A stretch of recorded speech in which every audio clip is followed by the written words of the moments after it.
जय दोस्तों, स्वागत है आपका हमारे चैनल पर आपके फेवरेट सीरियल इमली की धमाकेदार एपिसोड के अपडेट लेकर एक बार फिर हाजिर है, जहां पर इमली लेगी बहुत बड़ा फैसला आदित्य की तबीयत खराब होने के बाद। तो दोस्तों, यहां पर निशांत इमली को बहुत बुरी तरह से डांटने वाला है, क्योंकि इमली बिना बताए आदित्य को छोड़कर चली गई थी और आदित्य को इतना परेशान हो जाता है, उसे फीवर हो जाता है और वो बेहोश हो जाता है, और वो बेहोशी में भी इमली को ही याद कर रहा होता है। यहाँ पर निशांत फैसला कर लेता है कि वो किसी भी कीमत पर इमली और आदित्य को अलग नहीं होने देगा। तो भाई यहाँ पर इमली को निशांत कहता है, या तो सच्चाई तुम घर वालों को बता दो कि तुम्हारी शादी हुई है, और आदित्य जो चाहता है कि घर वालों के सामने तुम दोनों के रिश्ते का सच आ जाना चाहिए, तो वो आ ही जाना चाहिए। अब बहुत देर हो चुकी है, अब और ज्यादा देर नहीं, और मैं नहीं चाहता कि आदित्य तुमसे दूर रहे। और ये हालत देखकर आदित्य की अब इमली भी बात को समझ जाती है, और आदित्य की फीलिंग्स की कदर करते हुए अब वो फैसला करती है कि वो घर वालों को ये सच्चाई जरूर बताएगी कि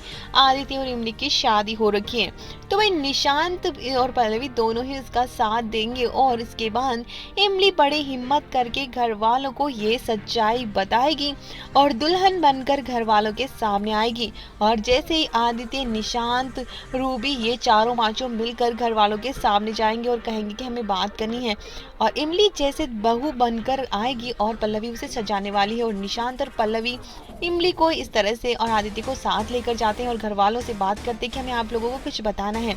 और फाइनली इमली बता देती है सच कि वो इस घर की बहू है, और इमली अब इस घर की बहू है। तो ये सुनकर घर वालों को तगड़ा झटका लगता है और कहते हैं कि अब तुम इमली इतनी इस तरह से तैयार होकर क्यों आई हो, और ये क्या बातें कर रही हो, क्या ये फिर से कोई तुम चारों का ड्रामा है, कोई प्रैंक कर रहे हो। लेकिन ऐसा कुछ नहीं होता है, और इमली को हमेशा ही जैसे सब मजाक में लेते हैं, लेकिन ये मजाक नहीं होता है और उन लोग घर वालों को मजाक लग रहा होता है। लेकिन फाइनली आदित्य कह देता है कि माँ, ये मजाक नहीं है, हमारी शादी हो चुकी है। तो फाइनली अब निशांत और पल्लवी की वजह से आदित्य और इमली अपने रिश्ते को घर वालों के सामने लेकर आएंगे और अपने रिश्ते को अपनाएंगे।